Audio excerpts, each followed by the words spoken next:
Nang marinig ni Hillary ang balak ng kanyang mga magulang na kumuha ng bodyguard para sa kanyang pagbabakasayon sa Pilipinas, agad na nagsalubong ang kanyang kilay. Matagal na rin kasi siyang hindi nakakauwi dahil sa dami ng trabaho sa ibang bansa. Gusto niyang magpahinga at muling makita ang mga paborito niyang lugar sa Pilipinas, pati na rin ang matalik niyang kaibigang si Rose Harper, na matagal na niyang hindi nakakasama. Ang ideya ng pagkakaroon ng bodyguard ay tila malaking abala para sa kanya. Hillary, gusto lang namin ng daddy mo na siguraduhin ang kaligtasan mo habang nasa Pilipinas ka. Hindi natin alam ang mga panganib doon, paliwanag ng kanyang ina, si Eleanor Green, sa isang mahinahong boses ngunit may halong pag-aalala. Ilang beses na itong ipinaliwanag sa kanya, ngunit nananatili pa rin ang pagtutol ni Hillary. I don't need it, kaya kung alagaan ang sarili ko. Hindi naman ako pupunta doon para makipag-away o makipagsapalaran. Bakit kailangan ko pa ng bodyguard? Mariing sagot ni Hillary habang umiiling. Napabuntong hininga si Eleanor, halata ang pagkaubos ng pasensya. Fine, pero mangako ka sa amin ng daddy mo na magiging maingat ka. Ayaw naming makarinig ng kahit anong balita na mapapahamak ka o gagawa ka ng bagay na ikakagalit namin, paalala nito habang nakatingin ng diretso sa anak. Napangiwi si Hillary, ngunit sinubukang magpakumbaba. I already changed, Maria. Hindi na ako tulad ng dating Hillary na puro party at away ang inaatupag. Makakaasa kayo na wala akong gagawin na ikakahiya nyo. Okay, tatawagan ko na lang ang bodyguard mamaya, sagot ng ina. Ngunit bago pa ito makapagsalita ulit, mabilis na sumingit si Hillary. Huwag na, Maria. Sige na, magpapahinga na muna ako sa kwarto ko. Flight ko na rin mamaya, sabi niya bago tumayo at lumapit sa ina upang magpaalam. Hinalikan siya ni Eleanor sa pisngi. Ingat ka, anak, at huwag mong kalimutang tawagan kami kapag nakarating ka na roon. Pagpasok sa kanyang kwarto, sinulyapan ni Hillary ang kanyang malita at travel bag na nakahanda na sa gilid. Napabuntong hininga siya, iniisip ang mga plano niya para sa bakasyon. Ngunit bigla siyang napabalikwas mula sa kama nang maalala ang isang mahalagang bagay. Yung passport ko, dali-dali niyang binuksan ang travel bag upang siguraduhing nasa loob na ito. Nang masigurado niyang kumpleto ang lahat, humiga ulit siya sa kama at nakatulog ng mahimbing. Pagkagising, agad siyang naligo at nagayos ng sarili. Sa baba, naghihintay na ang kanyang ama, si Thomas Green, sa malaking salas. Hi, Daddy, bati ni Hillary na may malaking ngiti habang lumapit sa ama. Nakangiti rin itong yamakap sa kanya. Excited ka na, ha? Oo naman. Kung pwede nga lang lumipad papunta roon ngayon, ginawa ko na. Pero, unfortunately, kailangan ko pang magtiyaga sa eroplano, sagot niya na may halong biro. Habang papalapit ang oras ng kanyang flight, ramdam ni Hillary ang excitement at konting kaba. Alam niyang magiging espesyal ang pagbabakasyong ito, hindi lang dahil sa muling pagkikita nila ni Rose Harper, kundi dahil sa pagkakataong makapagpahinga mula sa lahat ng stress sa trabaho. Natawa ang kanyang ama at ina habang naglalakad sila palabas ng malaking bahay. Let's go. Maliliit ka na sa flight, mamimiss kita kaagad anak, sabi ng ina niyang si Eleanor na halatang ayaw pa siyang pakawalan. Napailing si Hillary habang sumagot, hindi pa nga ako umaalis eh. Makalipas ang ilang minuto, nakarating na sila sa airport. Isa-isa niyang niyakap ang kanyang mga magulang. Kahit hindi niya sabihin, alam niyang mamimiss niya ang mga ito. I'll get going, aniya pa habang umatras papalayo. Take care. We love you, sabay na sabi ng kanyang mga magulang. Binigyan niya ang mga ito ng matamis na ngiti bago tuluyang tumalikod at naglakad papasok ng eroplano. Sa biyahe, mahimbing siyang nakatulog kaya hindi niya namalayan na lumapag na pala ang eroplano sa Pilipinas. Nang magising, dali-dali niyang inayos ang sarili at sumulyap sa labas ng bintana. After long years, bulong niya sa sarili habang tinatanggol ang seatbelt at naghahanda ng bumaba. Pagkatapos niyang kunin ang kanyang malita at bag, lumabas siya upang pumara ng taxi dahil wala namang nakatakdang samando sa kanya. Habang naghihintay, may biglang kumalabit sa kanya. Agad niyang nilinggan ito upang tingnan kung sino. Why? Tanong niya nang may halong pagtataka at inis nang makita ang lalaking nakamask. Itim ang suot nitong t-shirt at jeans, na para bang may tinatago. Excuse me, are you Hillary Harper? Tanong nito sabay kuha ng telepono mula sa bulsa. Nang mabuksan ang telepono, ipinakita nito ang litrato ni Hillary. Nagulat si Hillary. Why do you have my pictures? Where did you get that? Tanong niya nang may halong galit. Hindi kasi siya ang tipo ng tao na mahilig mag-upload ng mga litrato sa social media, kaya't hindi niya maintindihan kung paano ito nagkaroon ng kopya ng kanyang mga larawan. From your father, sagot nito ng tipid, halatang wala rin itong interes makipag-usap ng mahaba. At bakit naman niya ibibigay yan sa'yo? Tanong niya, halatang hindi pa rin kumbinsido.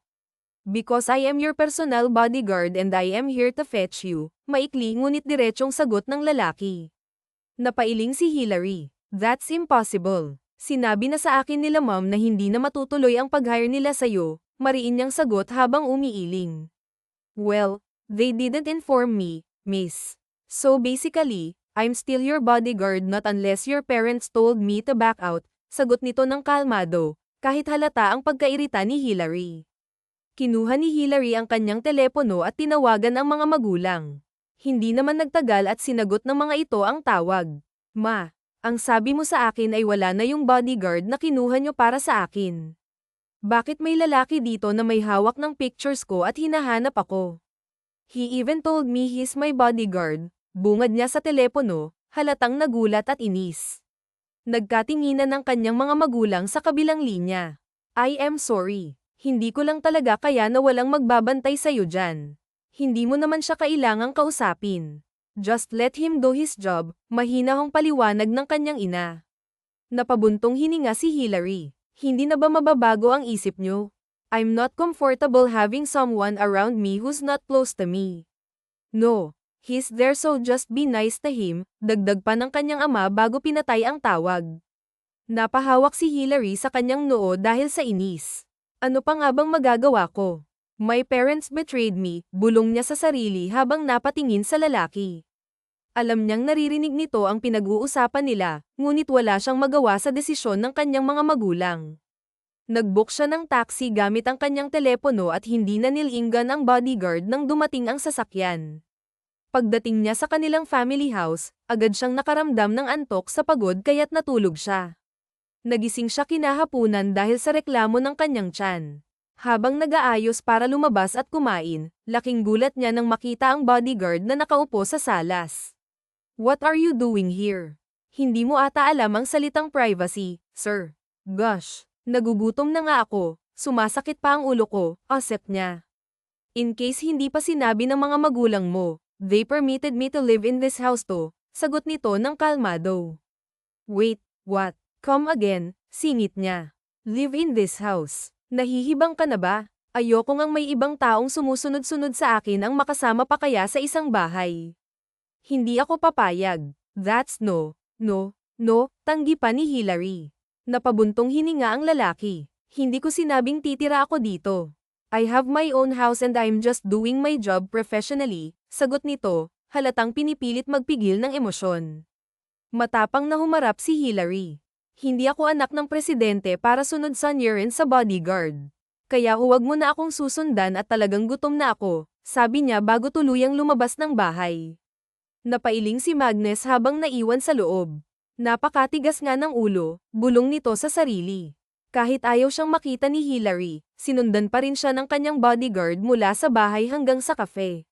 Sa kabila ng kanyang pag-iingat upang hindi magmukhang halata, pumasok din siya sa cafe nang hindi namamalayan ng dalaga. Para sa kanya, ito ay bahagi lamang ng kanyang trabaho, isang tungkulin na hindi niya maaaring balewalain. Habang kumakain si Hillary, naramdaman niyang may mga matang tila nakatutok sa kanya. Paimpol niyang sinuri ang paligid, ngunit wala naman siyang nakitang kainahinala.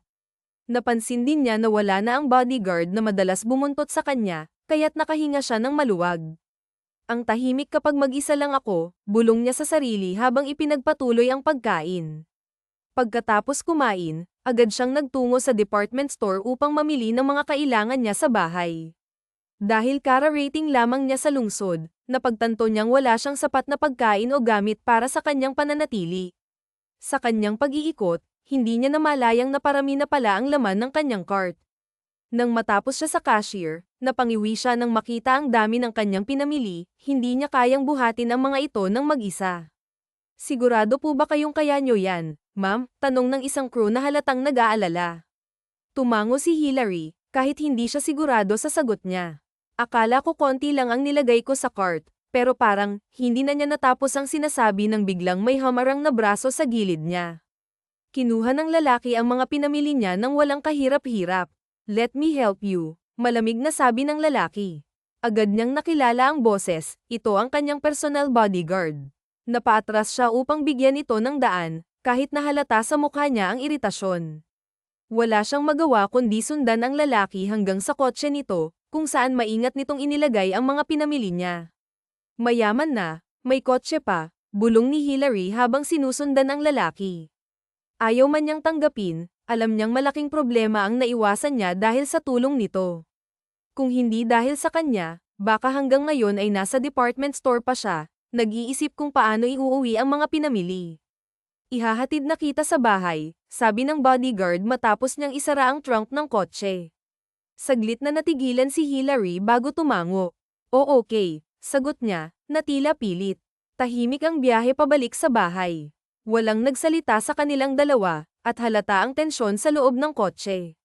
Nang makarating sila, tinulungan pa siya ng bodyguard na ipasok ang mga pinamili niya sa loob ng bahay. Salamat, tipid na sabi ni Hillary. Kahit na ayaw niya sa presensya ng lalaki, naramdaman niyang may utang na loob siya dito. Kung wala ito, malamang ay mas malaki ang problema niya ngayon. Tinapunan siya ng bodyguard ng malamig na tingin bago nagsalita. No worries. Pwede ka nang umuwi hanggat hindi pa ako sinusumpong ng ugali ko, aniya, na may bahid ng biro. May iba pa ba kayong plano ngayon, ma'am? Tanong nito, tila sinisiguradong wala siyang ibang pupuntahan para masundan niya. Umiling si Hillary. Wala, kaya pwede ka nang umalis. Pero hindi ibig sabihin na pwede mo akong sundan kahit saan. Ayoko pa rin ng bodyguard, sir, madiin niyang sabi habang nakatingin ng diretso sa mga mata nito. Okay, I understand, sagot ng lalaki, ngunit may bahagyang ngiti sa kanyang labi. But again, I'm just doing my job. Iniabot nito ang kamay niya sa harapan ni Hillary. This is for formality. Ethan Walker, ma'am. Your personal bodyguard. Napilitan si Hillary na tanggapin ang kamay nito. Okay, you may go, sagot niya bago siya tumalikod. Ngunit sa loob-loob niya, naiinis pa rin siya. Hindi niya gusto ang ideya ng pagkakaroon ng personal bodyguard, lalo na tila paulit-ulit na ipinapaalala nito ang kanyang tungkulin. Habang abala siya sa pag-aayos ng mga pinamili, si Ethan naman ay umalis pansamantala. Tumanggap siya ng isang tawag na tila emergency, na nagpilit sa kanya na iwan ang bahay ni Hillary. Nang makarating siya sa opisina ng isang kaibigan, agad niyang sinaman ito ng tingin. Alam mong nasa trabaho ako, hindi ba? Tanong niya, na halatang iritado.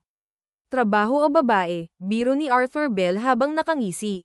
Kailan pa ako nag-entertain ng babae? Sagot ni Magnus, ngunit may bahid ng sarkasmo sa tono nito. Napangisi si Arthur, alam niyang binibiro lang siya, ngunit mukhang seryoso ang kaibigan.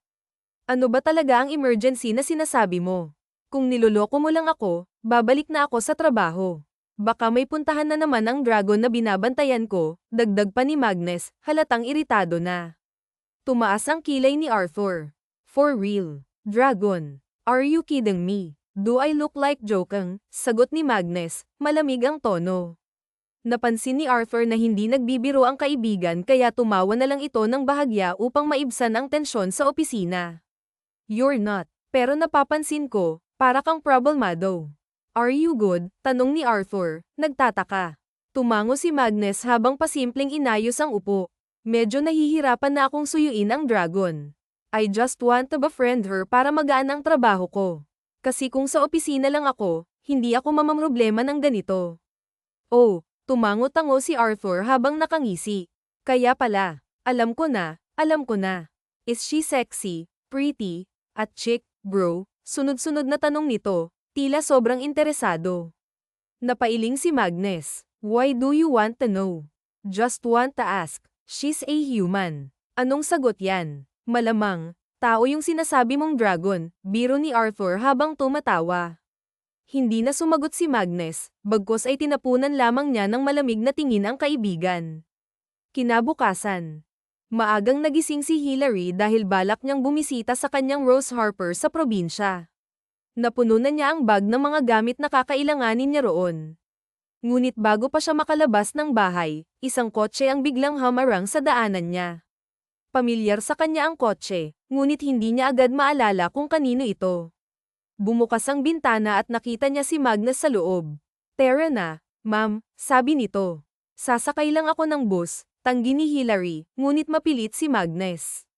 "Sakay na kasi. Galing ako sa bus station at kakaalis lang ng bus. Mamayang hapon pa raw ang biyahe papunta sa probinsya nyo," seryosong saad ni Magnus. Umiling si Hillary. "Sinasabi mo lang yan para sumakay ako dyan sa sasakyan mo," sagot niya at pumara ng taxi. Napailing na lang si Magnus sa katigasan ng ulo ng dalaga. Alam niyang hindi siya nagsisinungaling, wala siyang dahilan para lokohin ito. Nagmamagandang loob lang siya dahil kagabi, tinawagan siya ng ama ni Hillary at nakiusap na ihatid ang dalaga sa probinsya. Sinundan ni Magnus ang taxi na sinakyan ni Hillary. Nang makarating na ang taxi sa bus station, napakamot si Hillary sa ulo niya. Tama nga ang sinabi ni Magnus, wala nang bus papuntang probinsya.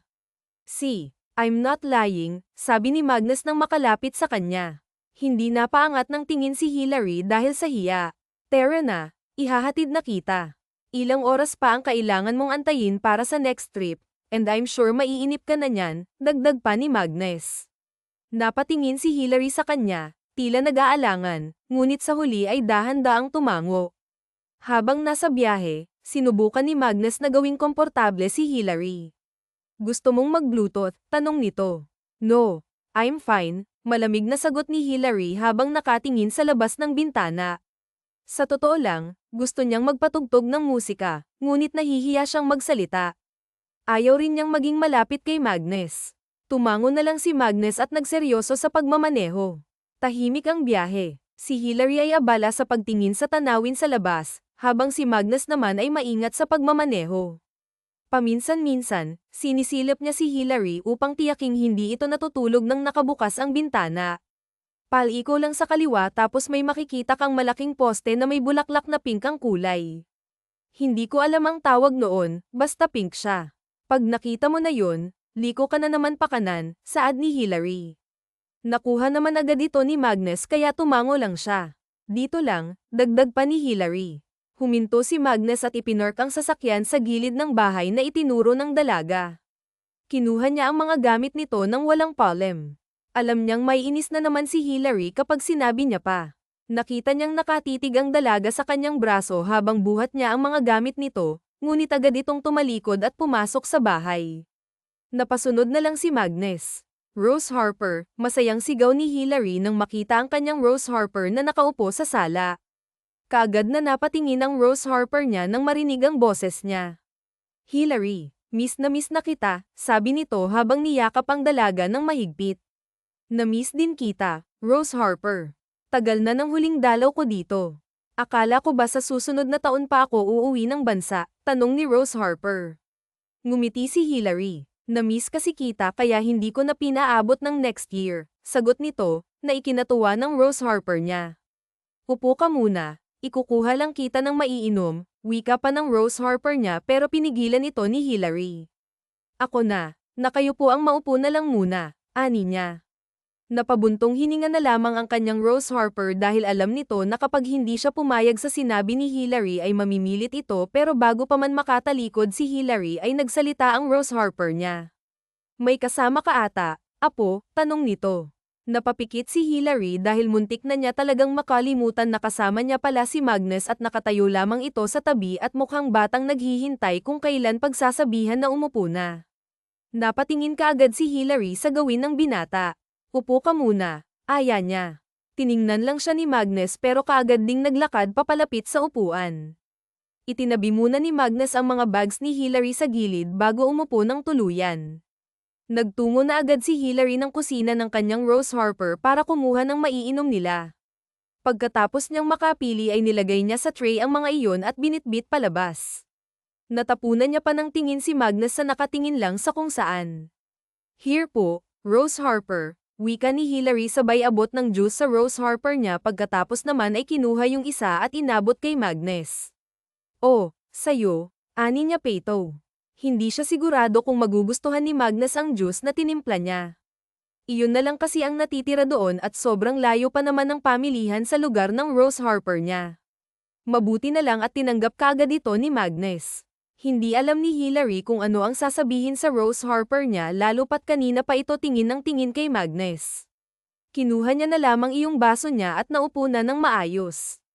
Hindi mo nabalita sa akin na may kasintahan ka na pala. Nahihiya ka sigurong ipakilala siya sa akin ani pa ng Rose Harper niya na muntik niyang ikam. Buti na lang at napigilan niya ang sarili kaya hindi niya nailabas ang juice na nasa bibig niya. Napatingin din siya sa gawin ni Magnus na kalmado lang Rose Harper, kaibigan ko po siya.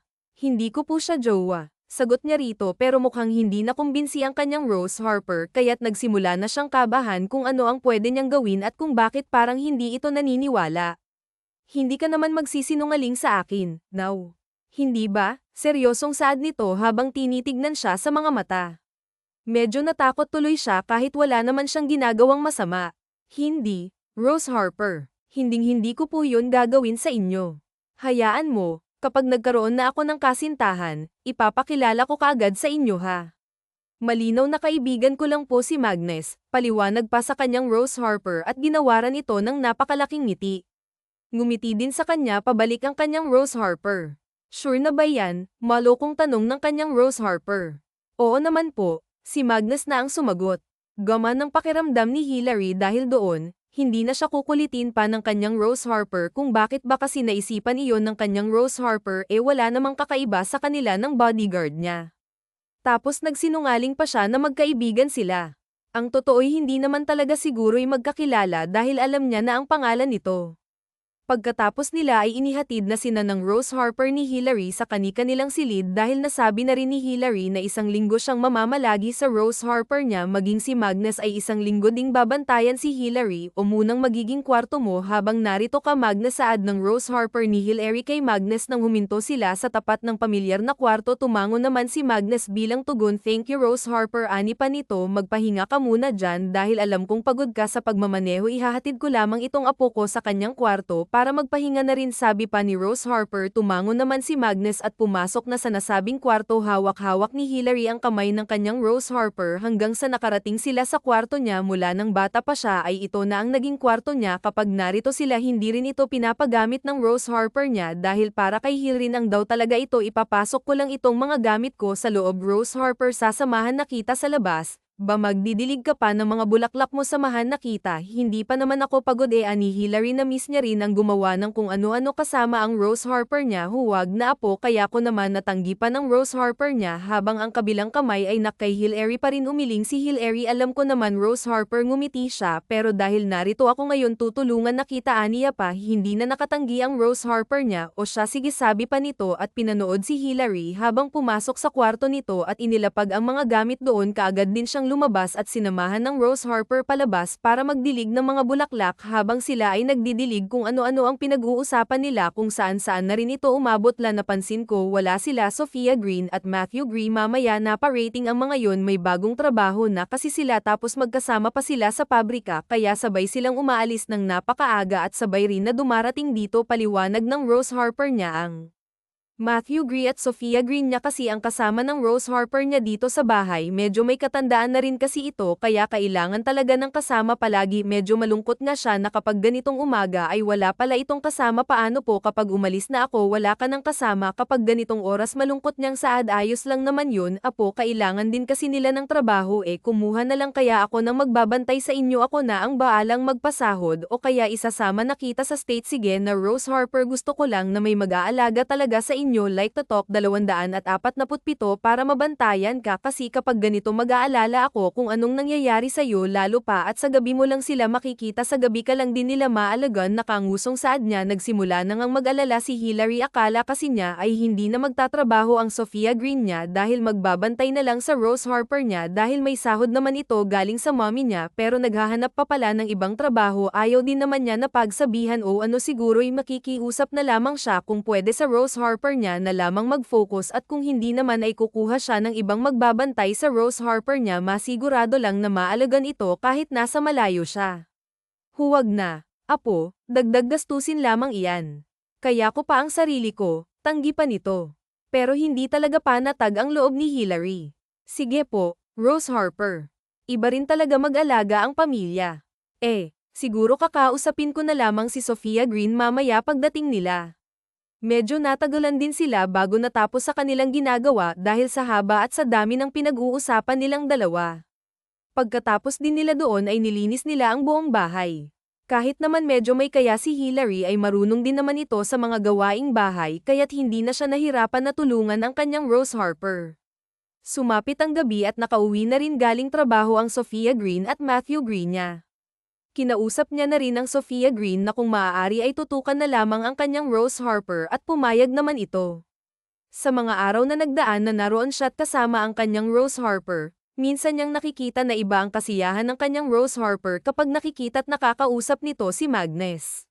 Hindi niya rin ito masisi dahil lahat ng apo ng Rose Harper niya ay mga babae kaya siguro ganoon na lamang ito matuwa kasama ng bodyguard niya. Kasalukuyan sila ang nagbabiyahe pauwi at katulad ng dati, hindi niya kinakausap si Magnus. Minsan niya nga lang itong kausapin noong naroon pa sila sa Rose Harper niya dahil baka magtaka ito kung hindi niya iyon gagawin. Baka kulitin na naman siya. Thanks, aniya kay Magnus nang makababa siya. Kinuha na rin ito ang iba pa niyang mga gamit at sabay na pumasok sa loob ng bahay. Iniwan na kaagad ni Hillary si Magnus dahil nagtungo na siya sa kwarto niya para magpahinga. Sinabihan niya rin itong umuwi na sa kanila at doon na magpahinga. Mahimbing na natutulog si Hillary sa kwarto niya at walang kamalay-malay na hindi pala umuwi si Magnus. Matigas pa sa bato ang ulo nito. Nakaidlip ito saglit pero agad ding nagising sa pag-aalala sa dalaga. Hindi na ikinagulat ni Magnus na nakasalubong na naman ang kilay ni Hillary nang makita siya. Halatang galing pa ito sa tulog at kahit naman na hindi, ganito pa rin ang itsura ng dalaga kapag naiinis sa kanya kahit wala siyang ginagawang masama. Katulad ngayon na nasa department store sila at kanina pa siya sinasama ng tingin ni Hillary dahil sunod siya ng sunod dito kahit saan ito nagpunta. Naging literal na buntot siya ng dalaga. Sabi ko sa labas ka lang iritang saad ni Hillary sa kanya. Binaliwala niya lamang ito. Bahala na kung anong isipin ni Hillary sa kanya basta siya ay susunod lang dito. Alam ni Hillary na may dala-dalang pistol si Magnus pero hindi iyon rason para hindi niya tarayan ang binata. Malalim ang buntong hininga ni Hillary at kanina pa siya naiinis sa pagsunod ni Magnus sa kanya kahit hindi niya sabihing samahan siya sa pamimili at kahit hindi niya sabihin kung nasaan siya ay alam na alam ni Magnus kung saan siya hahanapin para sundan. Katulad ngayon na mabot siya ng mga damit para isukat tapos nasa likod niya si Magnus. Huwag mong sabihin na pati sa loob ay susundan ako nitong lalaking to. Talagang ipapatapon ko siya sa Mars, sabi pa ng utak niya. Dali-dali siyang pumasok sa room kung saan nagsusukat ng damit at laking gulat niya nang mapansing pumasok din doon si Magnus kaya hinarap niya ito at sinamahan ng tingin. Kung talagang nakamamatay ang tingin, matagal na pinaglamayan si Magnus sa bahay nila. Ano ba? Bakit hindi ka makaintindi na bawal ka rito? Hindi mo ba nakikita na magsusukat ako nitong mga to? Inis na tanong niya sabay taas ng mga damit na bitbit niya para magets ni Magnus. Gusto mo pang panoorin akong magsukat, ha? Nakakainis ka na talaga, sanggol niya. Pero nainis siya nang wala siyang nakuhang reaksyon kay Magnus. Binaliwala na naman nito ang galit niya at mang-iiwan niya na ito sa loob ng may kumatok at si Magnus talaga ang nagbukas dito. Sir, pasensya na po pero bawal po kayo rito. Mamaya nyo na lamang po gawin ang binabalak nyo sa bahay ninyo. Nahihiyang pahayag ng isang crew na lalaki din na ikinabigla ni Magnus sa sinabi nito. Palihim pa siyang namumula dahil hindi niya naman iyon naisip nang sundan niya si Hillary. Okay, malamig na tugon ni Magnus at sinundan ng crew palabas. Hanggang sa makauwi sila sa bahay ni Hillary ay hindi siya nito kinausap. Ano pa nga bang aasahan niya rito? Malamang dahil sa ginawa niya kanina ay mas magagalit ito. I told you to go back to your house and rest there. Panimula pa nito at tuluyang naglakad papalapit sa kinaroroonan niya. Paimpol lang siyang umupo at umakto na parang hindi narinig ang sinabi ni Hillary. Sinabi ko rin naman na may trabaho pa ako, sagot niya rito kaya mas lalong masama ang tingin sa kanya ni Hillary. Hay, hindi pa talaga tayo tapos dito. Sige, ganito na lang. Hindi naman sa hindi ako thankful dahil nariyan ka at kahit papaano ay natutulungan mo ako pero hindi ako sanay na may ganito, may nagbabantay at ayaw ko rin kaya last na to. You're fired. Thank you, but you're fired now. Umalis ka na, please, sabi pa ni Hillary habang ang kanyang kaliwang hintuturo nakaturo sa pintuan. Kung nabigla si Hillary sa lumalabas na mga kataga sa bibig niya ay nabigla din si Magnus. Paano niya pa ito babantayan? Paano na ang mga plano niya kung nanggaling na mismo sa bibig ng dalaga na wala na siyang trabaho? Nakipagsayaw sa kanyang noo. What just happened? Hindi naman siguro ako sobrang bastos, right? Ayoko lang talaga ng ganito na may nakabuntot sa akin kahit saan, saad niya habang nakatingin sa kawalan. Hindi niya inakalang masasabi niya iyon kanina pero mabuti na rin iyon para lubayan na siya ni Magnus. Tinawagan niya rin ang mga magulang niya para ipaalam sa sinabi niya kay Magnus pero nakikipagtalo pa ang mga ito sa kanya pero sa huli wala rin silang nagawa. Madali lang na sumapit ang gabi kaya natulog si Hillary ng maaga dahil naisipan niyang gumala kinabukasan. Sa kabilang dako naman ay umalis lang saglit si Magnus para magpalamig pero hindi ibig sabihin nun na titigilan na niya ang pagbabantay sa dalaga. Yes po, tita, she told me earlier that I'm fired, sumbong niya sa ina ni Hillary. Tinawagan siya nito pagkatapos nitong makipag-usap sa anak na si Hillary. Ganoon talaga yun, sobrang hirap paamuhin lalo na kapag hindi niya kilala pero trust me mabait yang anak ko na yan. You just need more patience, hindi siya ang nag-hire sa'yo, that's why she cannot fire you, that's easy, I trusted you Magnus, alam mo na ang gagawin mo ha, sabi nito sa kabilang linya. Sumandal muna si Magnus sa upuan ng sasakyan niya bago muling nagsalita. I know, tita, unless kung sa inyo na talagang ang galing Eddie babalik na agad ako sa office, ikaw lang din ang pinagkakatiwalaan namin ng daddy niya kaya hindi ka namin tatanggalin sa trabaho mo na yan, pasensya ka na talaga sa anak ko Magnus, ako na lang ang hihingi ng tawad para sa kanya. Dati pa lamang ay alam na ng ina ni Hillary na mahihirapan talaga si Magnus sa anak nila lalo pa sa ugali nito na hindi maintindihan pero naniniwala naman sila na magiging maayos din ang dalawa lalo pat mabait at masunurin itong si Magnus.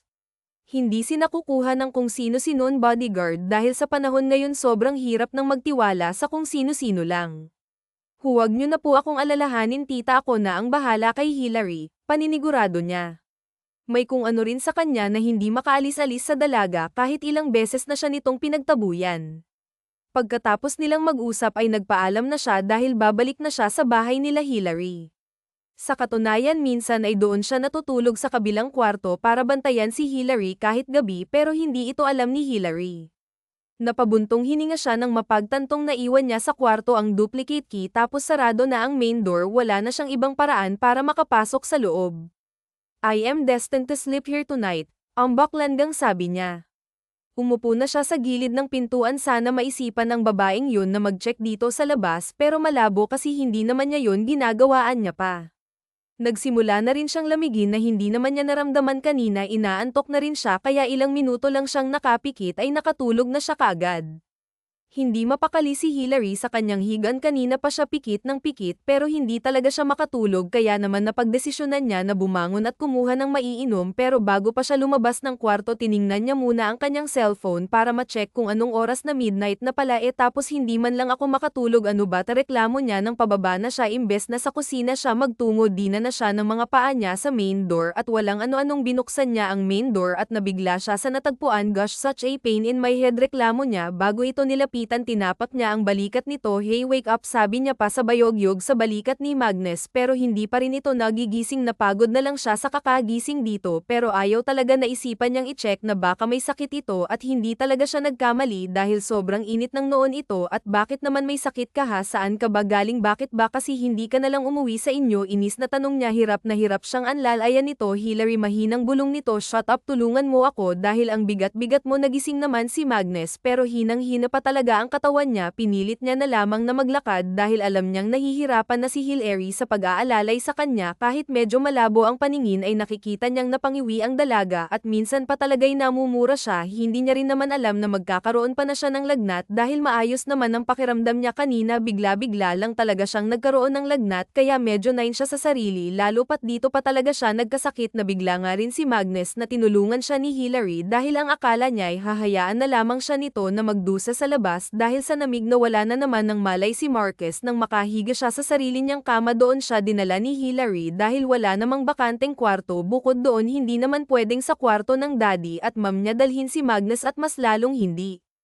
Pwede sa kwarto niya, just gonna remove your jacket, paanan pa ni Hilary kay Magnus na mahimbing nang natutulog. Pagkatapos niyang habarin ng jacket nito ay isinunod niya ang damit. Pagkatapos naman ay lumabas muna siya ng kwarto para ipagkamali. At Bimpo, bakit ko nga ba ginagawa? Tanong niya sa sarili habang pinupunasan si Magnus. At nang matapos siya itinabi niya ang pamunas at ang lagayan nito sa mesa bago umupo sa gilid ng binata. Sa hindi malamang kadahilanan ay napatitig siya sa mukha nito. Muntik na nga niyang kutusan ang sarili kung bakit tila ay hindi magawang ibaling sa ibang bagay ang tingin niya. At sa binata pa talaga, alam naman niyang may itsura talaga ito at may magandang pangangatawan, pero iba pa rin talaga ang pakiramdam kapag nilapitan mo na yung tao. May napagtantotoy siya sa kanyang sarili habang hindi mawala-wala ang tingin kay Magnus. Bakit nga ba ayaw na ayaw ko sa'yo kahit alam ko namang ginagawa mo lang ang trabaho mo? Ang bait mo rin pala kapag natutulog ka, no, you look like an angel, pero kapag nagising ka na daig mo pa ang taong walang kemo emosyon sa buhay. Wika niya. Malakas ang loob ni Hyler ngayon dahil alam niyang tulog na tulog si Magnus at imposibleng marinig siya nito. Hindi nga ito makalakad ng maayos kanina at hanggang ngayon iniinda pa ni Hilary ang sakit sa balikat niya. Pumakat ng buntong hininga si Hilary. Hindi kaya, no, hindi pwede, mali lang ako nang iniisip. Tanggi niya. Nagmumukha na siyang baliw na kinakausap ang sarili. Naisip niya lang naman na baka may pagtingin na siya sa binata. Hindi naman imposible iyon. Paano naman nangyari? Ang alam ko lang ay ayaw ko ng bodyguard and the heaven knows about my reason. Pero bakit ganito na ako ngayon? I feel like I have chang, lalo na ngayon nakaharap ko siya pero tulog nga lang. Bakit ganito? Anya pa na nakalaylay ang balikat. Masama din ang loob niya sa kanyang sarili. Kaya ba ayaw na ayaw ko nang makita ang pagmumukha mo dahil nagsimula na akong magkagusto sa'yo without noticing it? Malungkot niyang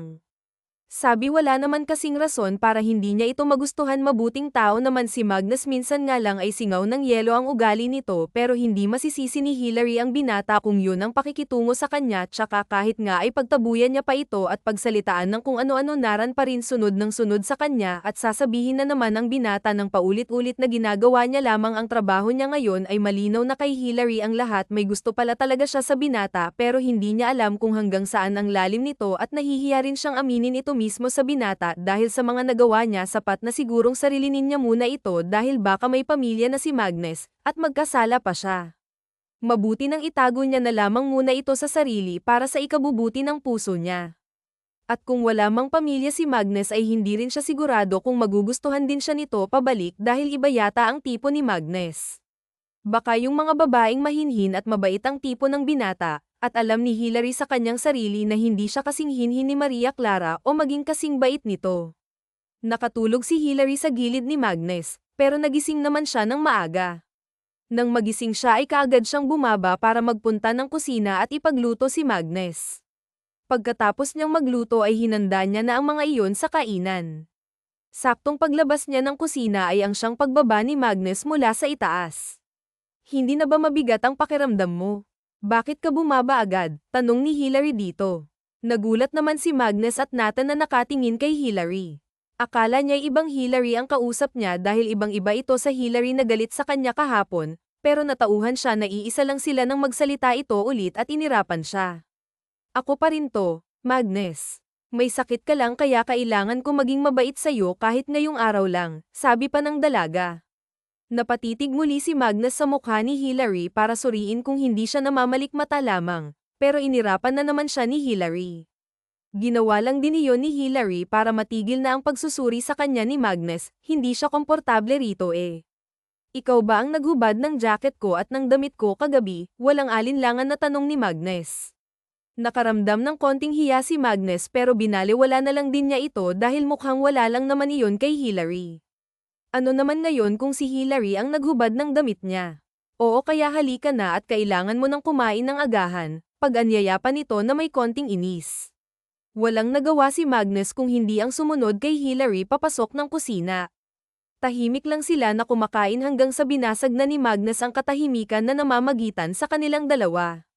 Thank you for taking care of me last night, tipid nitong pasalamat habang inuubos ang pagkaing natitira pa sa kanyang plato. Pagkatapos nilang kumain ay binigyan ni Hilary si Magnus ng gamot at ininom naman ito ni Magnus. Pagkatapos din ay agad siyang nagpaalam kay Hilary na sa bahay muna nila siya magpapahinga. Muli rin siyang nagpasalamat kay Hilary. Dumaan ng 3 araw na halos hindi mahagilap ni Hilary si Magnus. Hinayaan niya na lamang ito dahil baka hindi pa ito gumagaling. Nakakalungkot din pala kapag nakasanayan mo ng may nakabuntot, ani niya habang inililibot ang tingin sa buong salas. Kung minsan ay napapatingin pa siya sa parte kung saan minsan nakaupo o di kaya'y nakasandal si Magnus. Nakabihis siya ngayon dahil sawa na siya sa loob ng bahay at gusto muna niyang lumabas kahit walang kasama bago magpabok ng flight dahil balak niyang umuwi na. Tutal na bisita na niya ang Rose Harper niya. Kasalukuyan siyang naglalakad papunta sa isang coffee shop nang may naramdaman siyang sumusunod sa kanya kaya agad siyang napalingon para tignan kung tama ang sinasabi ng utak niya, pero nagulat siya nang makita kung sino na naman ito. Akala niya'y tuluyan na itong titigil sa kakasunod sa kanya. Magnus, casual na banggit niya sa pangalan nito. Katulad ng dati ay tinignan lang siya ni Magnus at nag-iisip pa kung magsasalita ba o hindi. Napakamahal naman yatang pagsalitain ng binata. Medyo malungkot pa si Hillary dahil parang nagbago na si Magnus. Kahit ang paraan ng pagtingin nito sa kanya ay sobrang lamig na. Don't worry, starting on this day, I won't bother you anymore pero I'm gonna watch you from afar to ensure your safety, sabi pa nito. Parang may tinik sa lalamunan ni Hillary nang marinig iyon sa binata kasi para na itong nandidiri sa kanya, pero siguro'y mabuti na rin ang ganun kasi baka pwede niya pang pigilan ang sarili na tuluyang mahulog dito. Hindi siya nagsalita, tumango lang siya at kaagad na tumalikod dito. Ayaw niyang magsalita kasi baka kung ano pa ang lumabas sa bibig niya. Halos hindi niya maubos ang kape na inorder niya sa cafe. Umuwi siya pero wala siyang gana kahit ilang beses niyang kinumbinsi ang sarili na dapat ay hindi malungkot dahil matari siya at siya si Hillary, pero hindi ganoon kadali iyon. Pagka-uwi niya sa bahay ay imbes na sa kwarto siya pumunta, sa kusina siya dinala ng kanyang mga paa. Iinom ko na lang siguro to, maybe I'll be fine tomorrow, ani niya pat kinuha ang bote ng alak. Dinala niya ito sa kitchen counter at doon uminom. Hindi niya na rin namalaya na muntikan niya na itong maubos dahil sa pag-iisip ng kung ano-ano.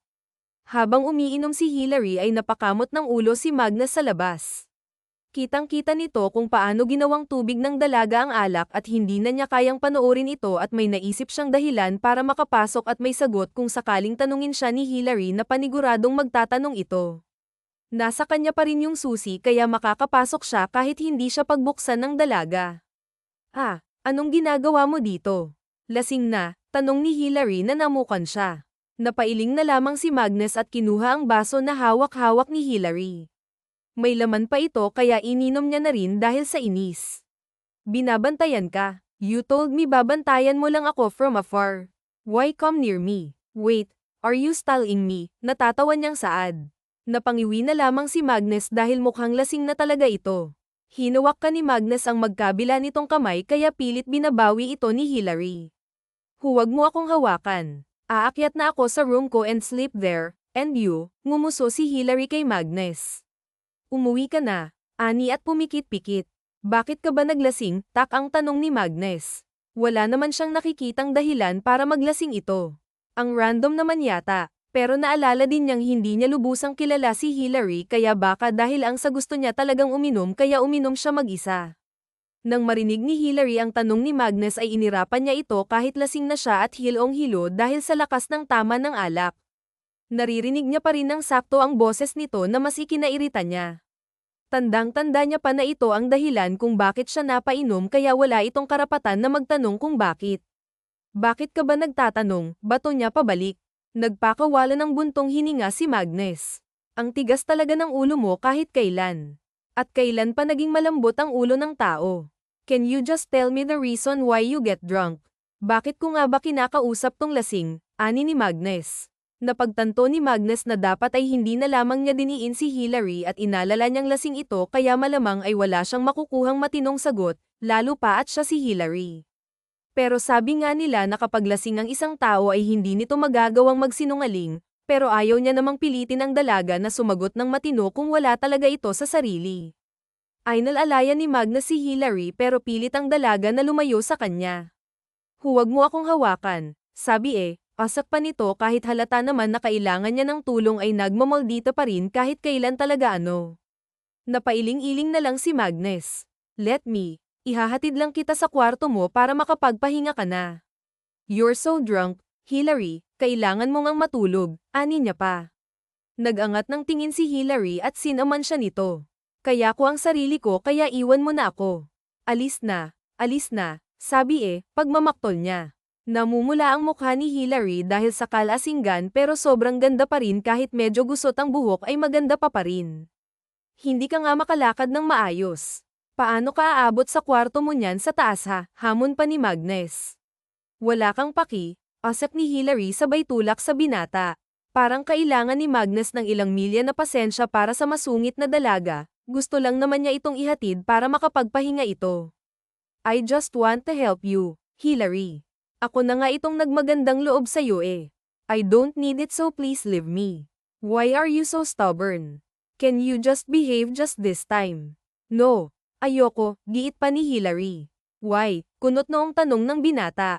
Because, tumaas ng bahagya ang kabilang sunok ng kilay ni Magnus. Because what? Pisa niya pa. Tiningnan siya ni Hillary sa kanyang mga mata. Because I like you, stupid. Hindi na natapos ang sasabihin ni Hillary nang bigla itong nawalan ng malay.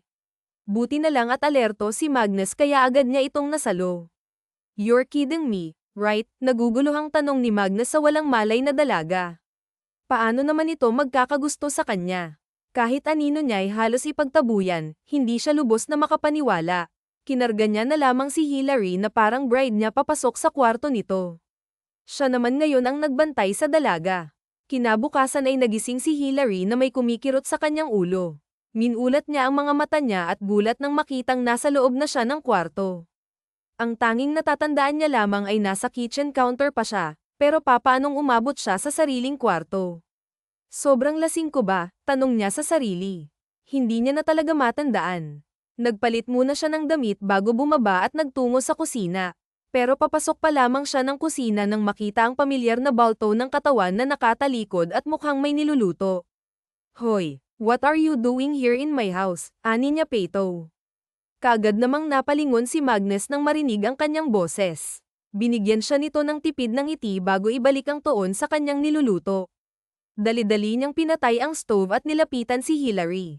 Cooking. May bahay ka naman. Bakit hindi ka doon magluto? I know. But I feel like I need to cook something for you. Hindi mo ata natandaan na sobrang lasing mo kagabi kung ano-ano pang pinagsasabi mo. Biglang tumayo si Hillary sa kinauupuan niya. Anong sinabi ko? Tsaka bakit ka nandito kagabi ha? Bakit ka nangingialam? Napangisi si Magnus.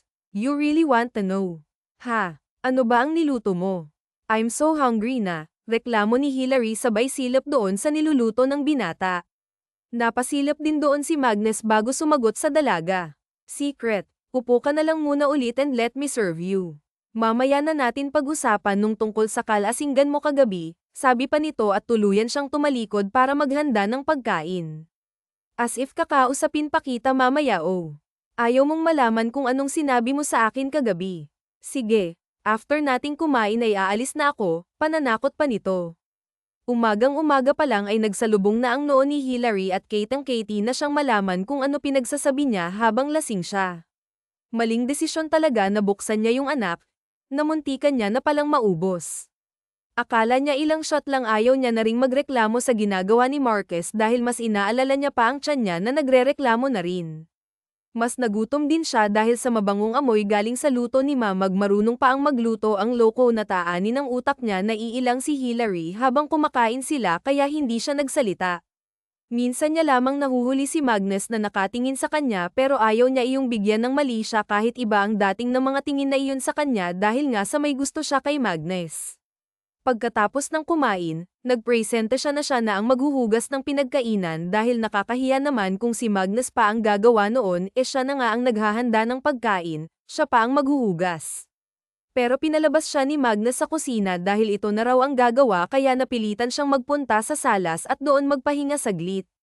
Kinakabahan na rin siya baka mamaya ay pagkatapos ni Magnus sabihin nito sa kanya ang mga sinabi niya sa binata kagabi. Imbes na mag-isip ng kung ano-ano, kinuha niya ang kanyang cellphone at nireplyan ng mga mensahe galing sa kanyang mga magulang, may iba rin na galing sa iba niyang pinsan. At dahil medyo natagalan si Magnus sa kusina, nag-selfie na muna siya at in-upload iyon sa story niya.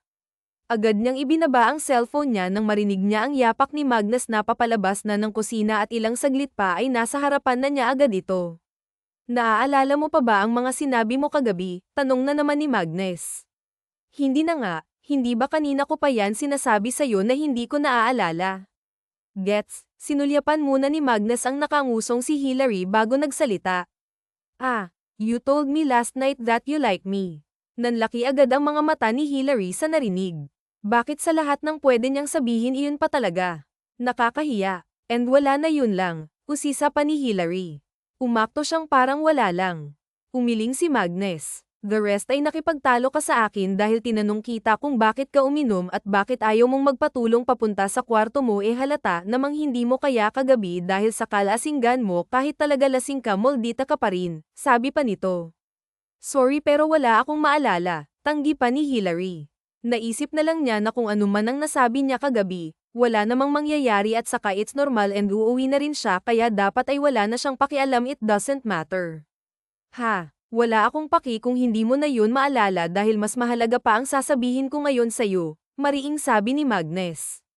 Tinulak ni Hillary si Magnus dahil sobrang lapit na nito sa kanya at hindi niya alam kung anong nakain nung binatang ito dahil nag-iba ng ugali parang Jin agaya-gaya lang siya kahapon ay halos ayaw siyang tignan tapos heto ngayon nilalapitan siya. Don't come near me, banta niya na kinangisi ni Magnus. Kita iyon ni Hillary kaya kinakabahan siya at hindi niya na talaga nagustuhan imbes na lumayo ay mas lumapit pa si Magnus na para bang nanlalandi.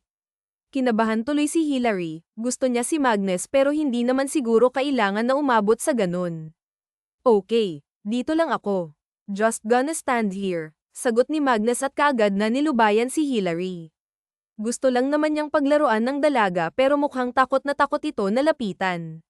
Paimpol siyang napangisi, no, thank you sa pag-alaga sa akin kagabi pero pwede ka nang umalis at huwag ka nang bumalik.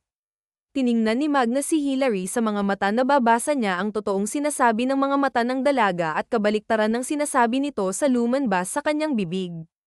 I don't want a thank you in return, Hillary, seryoso and sad ni Magnus na nagpaisip kay Hillary. Anong gusto mo pera? Hindi ka ba binibigyan ng parents ko nun? Tanong niya pa.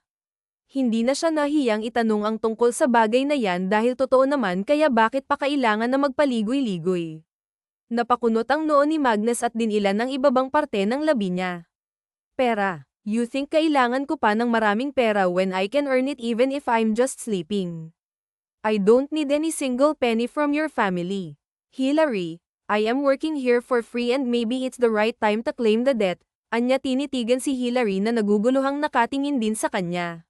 Wala akong matandaan na pagkakautang sa'yo ngayon nga lang kita nakilala dahil nagpakilala ka ang bodyguard ko, ano bang pinagsasabi mo moha? Naguguluhang tanong ni Hillary. Hindi rin siya makabitaw-bitaw ng tingin kay Magnus dahil parang may mahika ang mga mata nito na minamanipula ang atensyon niya. Nagpakawala ng buntong hininga si Magnus. Baka dapat ay ipaliwanag niya iyon ng maayos sa dalaga para hindi ito maguluhan. I know what I'm saying is dapat matagal ko nang ginawa ang mga bagay na dapat kong gawin can you just listen to me? Pakinggan mo ako kahit ngayon lang okay. Pakiusap niya hindi niya kasi alam paano pa ito susuyuin o kaya kakausapin ng matino. Tumahimik na lamang si Hillary tila ba napapasunod na siya ni Magnus sa kung ano ang sasabihin nito sa kanya. Siguro hindi mo ako kilala pero ako kilalang kilala na kita high school pa lamang tayo we're schoolmates back then and binabantayan na kita kay noon pa hindi ka ba nagtataka bakit yung mga nanliligaw sa'yo noon umaalis at iniiwan ka kagad it's all because of me tinakot ko sila at alam kong maling iyon dati kasi wala akong lakas ng loob at ang tanging nagawa ko lang ay paalisin lahat ng mga lalaki na gusto kang paibigin binabantayan pa kita kahit nasa malayo lamang ako para masigurong ligtas ka at first hindi yan alam ng parents mo but when they call me doon na ako umamin pero hindi sila nagalit sa akin siguro hindi lang nila inakala na magagawa ko yun kasi tahimik nga lang ako sa mga gatherings natin yes minsan ay nagkakasama tayo sa mga gatherings pero hindi mo ako napapansin you were busy with something while I was busy watching you and so just magkumari ang parents natin. Mahabang sanaysay niya halos hindi maproseso sa utak ni Hillary ang lahat ng mga narinig niya may parte sa utak niya na nagsasabi na baka nagsisinungaling lang si Magnus pero malaki pa rin ang parte na nagsasabing totoo ito at ang dapat niyang pakinggan ay ang sinasabi ng kanyang puso. And what are you trying to point out here? Gusto kita matagal na no, I have loved you since then. The reason why when your parents talked to me about that bodyguard thingy I didn't decline kasi inisip ko na baka yun na ang magiging dahilan para makasama kita. Punong-puno ng sinseridad ang boses ni Magnus nang ipagtapat ng iyon kay Hillary.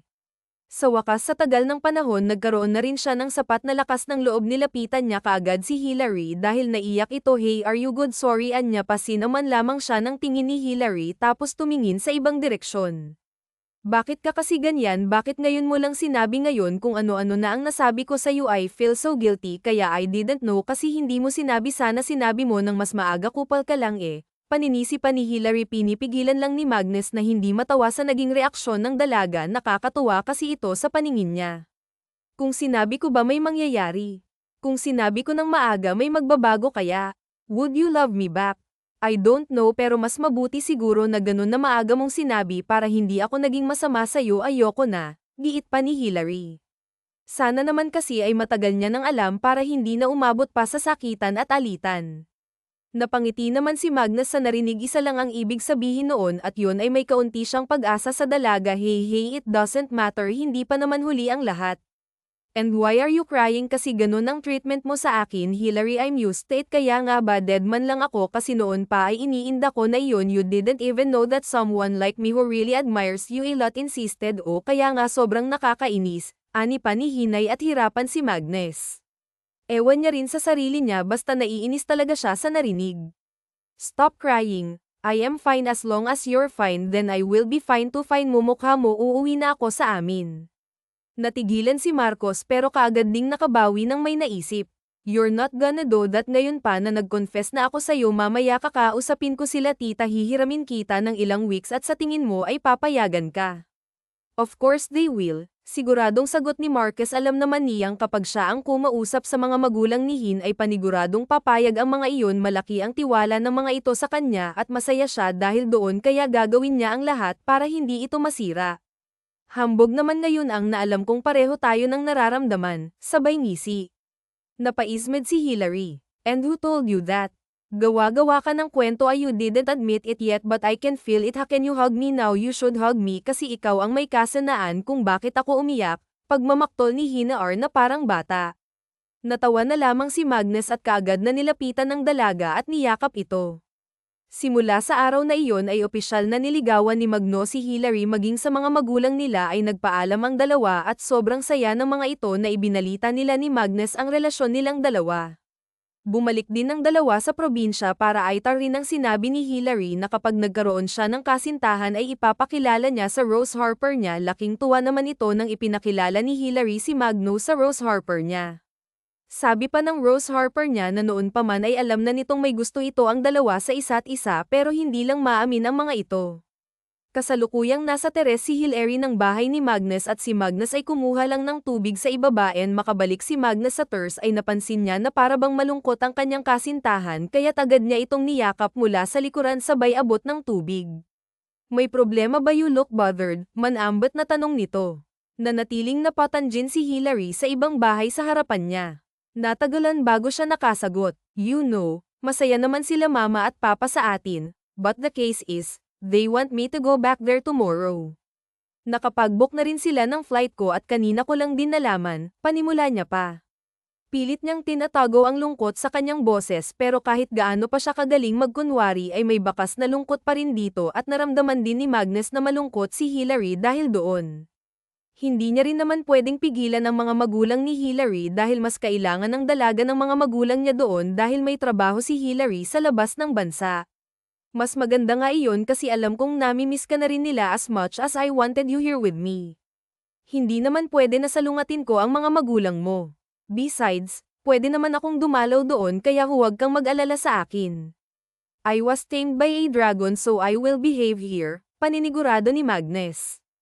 Kung pwede nga lang na araw-araw niyang makasama si Hillary ay gagawin niya. Kaso nga may mga kailangan itong gawin doon at alam niya ang dahilan kung bakit ito malungkot ay yun ay dahil nag-an na ang kanyang kasintahan sa kanya pero wala naman itong dapat na ipag-alala dahil kahit na nasanay na siya na nariyan parati si Hillary kaya naman niyang mamuhay ng gaya ng dati tsaka kapag nami-miss niya ito ay dadalawin niya si Hillary. Okay, bisitahin mo talaga ako doon kung ayaw mong ipadala kita sa ibang planeta. Kunwari ay pananakot ni Hillary na ikinatawa ni Magnus. As if kaya mong gawin yun. Anong akala mo sa akin? Weak kaya ko yun lalo na kapag nagloko ka. I won't, ma'am, promise you that. Pagkatapos ng mag-usap ay tinulungan na ni Magnus si Hillary na mag-impake ng mga gamit niya. Pero nasa kalagitnaan pa lamang sila ng pag-iimpake ay may tumawag sa telepono ni Hillary kaagad niya itong sinagot. Ma, aniya pa, nakapag-empake ka na agad, tanong nito. Opo, it's just a prank baby, sorry, ang dad mong nakaisip na sorry na. Ang successful ng prank ninyong dalawa, muntik na akong maiyak dito, nakangusong reklamo niya. Sino pa niya si Magnus na may nagtatanong ng mga mata? Si Mom, she pranked me. Huwag mo na ituloy iyan, aniya pa rito. Sinunod naman ni Magnus ang sinabi ni Hillary. Binitawan niya yung mga damit na ipapasok niya sana sa malita at kaagad itong umupo sa tabi ng dalaga. Kausapin niyo po muna itong Noo, ibabalik ko lang ang mga gamit ko sa cabinet, sabi niya sa mama niya bago inabot ang telepono niya kay Magnus. Masayang-masaya ang puso ni Hillary nang sabihin ng mama niya nag-stand ang bakasyon niya, ibig sabihin noon na makakasama niya pa ng mas matagal si Magnus at ang unang pumasok agad sa utak niya ay ang bumalik sa probinsya kung saan naroon ang Rose Harper niya, sigurado ding matutuwa na naman iyon kapag nalaman na makakasama nito maging si Magnus na napamahal na rin sa Rose Harper niya. Wakas.